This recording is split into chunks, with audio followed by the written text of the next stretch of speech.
रुक्मिणी कहा अपना दिल के बात कवन चीज मने भावे कवन चीज चित्रे भावे हो। ए रुक्मिणी कहा अपना दिलवा के बात त कवन चीज मने भावे कौन चीज चित्रे भावे हो। पाँच पदार्थ रौरा घरे कहून मने भावे कहून चित्रे भावे हो। ए राजा ए कहून चित्रे भावे हो।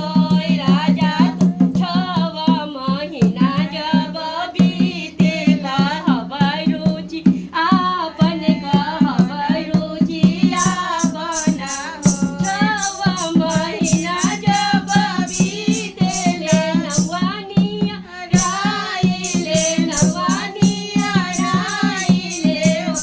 चेरिया राजा आंगा खबरी जनाव संकट हमरा लागल संकट हमरा लागल हो।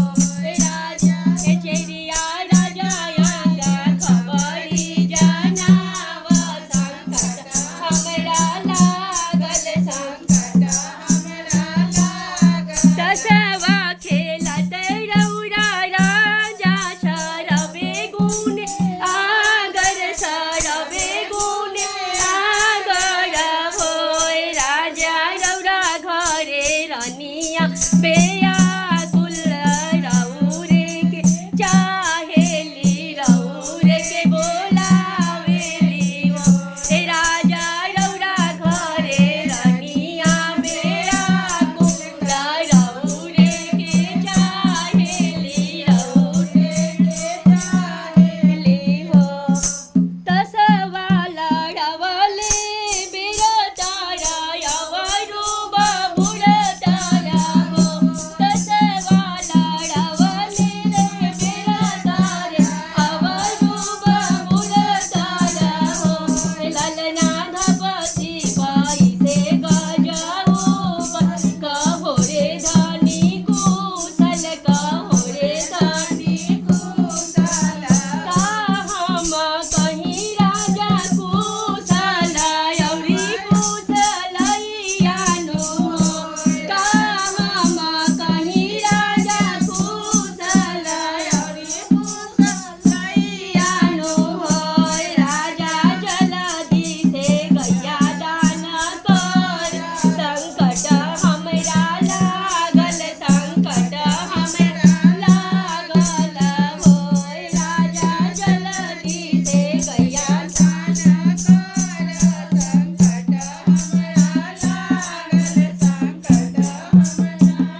परमेश्वर